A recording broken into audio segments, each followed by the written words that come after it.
Hello there. I want to introduce the GE FPV integrated power distribution board. I put integrated in there, but if you go to Banggood, it's a fairly new product.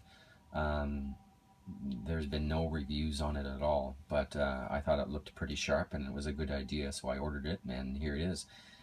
And once I got it, I was pretty happy with it. So I haven't really installed it yet, but as I'm looking at it and looking at what's possible with this, I'm actually very impressed.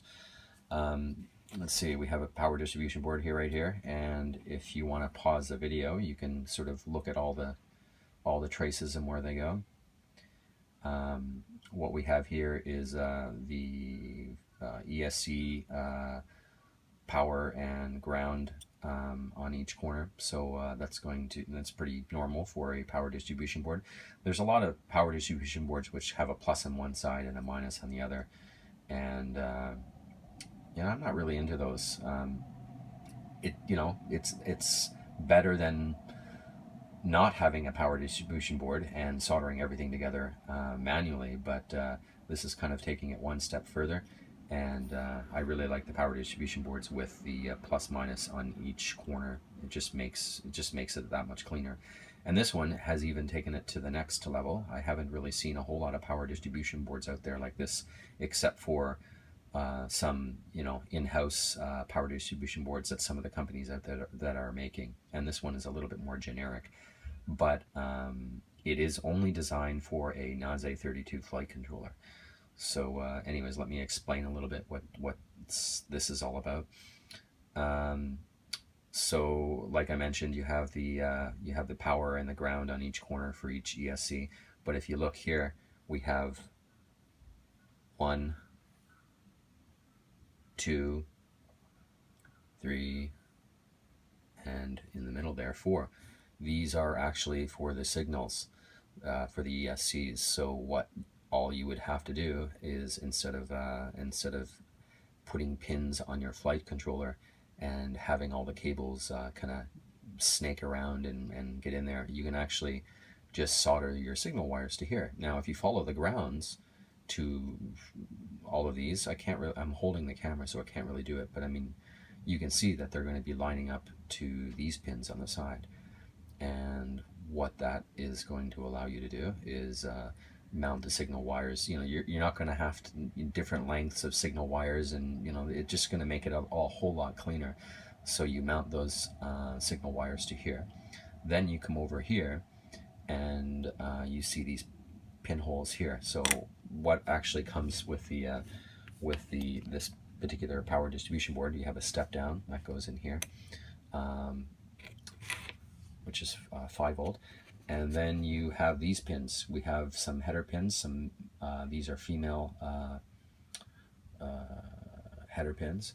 They will go into here, and for all your motors. So you'll have a row of these right here, and then you have some males over here. So what you're going to need to do is essentially just solder these to the bottom side of your Naze 32.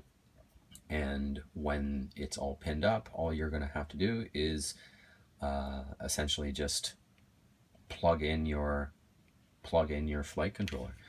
And this is a pretty neat design, actually. I'm pretty impressed with that. It's going to make my build a whole lot cleaner and smoother, I think. The same goes if you follow the traces. We have a spot here for the buzzer as well. I'm not sure about that. It just, if you're mounting a buzzer between the flight controller and the this board, I think the buzzer. Where's the buzzer? Do I have one? Here's one. This is one I made myself. It has pins, right? So these pins are spread to match this, which means that you're going to have this much space. And I haven't really lined up these header pins here. It might be enough space. It might all add up, but I mean, essentially, all you'll have to do is, you know, if you have a buzzer without any cables on it, you can just get it in there and solder it directly to there. But I'm just not sure about the height. I haven't gotten that far in the build yet, so so it may not work, may work, I'm not sure. I think this might be a little tall compared to these pins, but it could match perfectly, I'm not sure. Anyways, so and these two pins for the buzzer, you can't see it on the top, but if you look on the back, they actually go right to the buzzer pins. So yeah. Anyways, you can see a lot of the things line up. We have the VBAT, we have the probably the RSII, lots of telemetry things in there, and the buzzer is right in the middle there. Anyways, we have the audio video in, and we have the audio video out. If you look in the back, this is running directly off the LiPo, as you can see. So if it really depends on the your camera and the VTX equipment that you're using. I use the Foxeer HS1177 camera, and well, I'm using a variety of